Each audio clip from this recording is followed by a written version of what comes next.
My brothers and sisters, while reflecting on this Sunday's readings, I was led to reflect on three words: conversion, urgency, and teachable.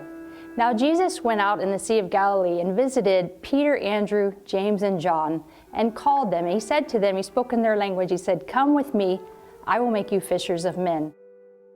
So the first word from the readings is conversion. Now conversion just basically means a change or a transformation. And we often think in the spiritual life that it means a change from a life of sin to the life of following Christ, and that's true. But spiritual writers often talk about a second conversion. That is a deeper movement in walking in the way of perfection towards God. In fact, I pray for this grace of conversion every day of my own life, to be able to follow Him more wholeheartedly. And so what is the conversion that the Lord is calling you to this week? And so the second word, urgency. Now the disciples, when they saw Jesus and He called them, they just dropped their nets right where they were and they followed Him. They allowed their relationship with Jesus and that strength of the call to trust Him and to go with Him wherever He took them. And I believe that when we follow the Lord and His promptings, the Holy Spirit is always going to give us these little inspirations to do something, to serve our neighbor or to love God more deeply. And there's tons of examples of this.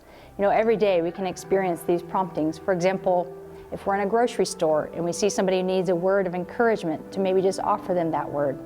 Or if there's someone who's sick, to just change up our schedule and to go visit them. But little things like that, when we tune our spiritual ears in to these promptings of the Holy Spirit, I think He will lead and guide us deeply in that. And so this third word, teachable. Now these apostles knew very well their trade of fishing, but they allowed themselves to be humble to receive the teaching of Jesus, to learn something new, to follow Him.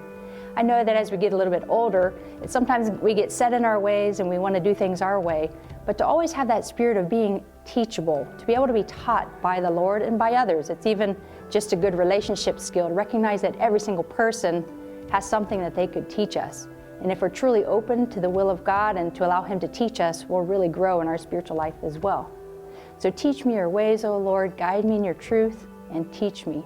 And I pray for you that this week you experience true conversion with a sense of urgency and that you're taught by the Lord Himself. God bless you.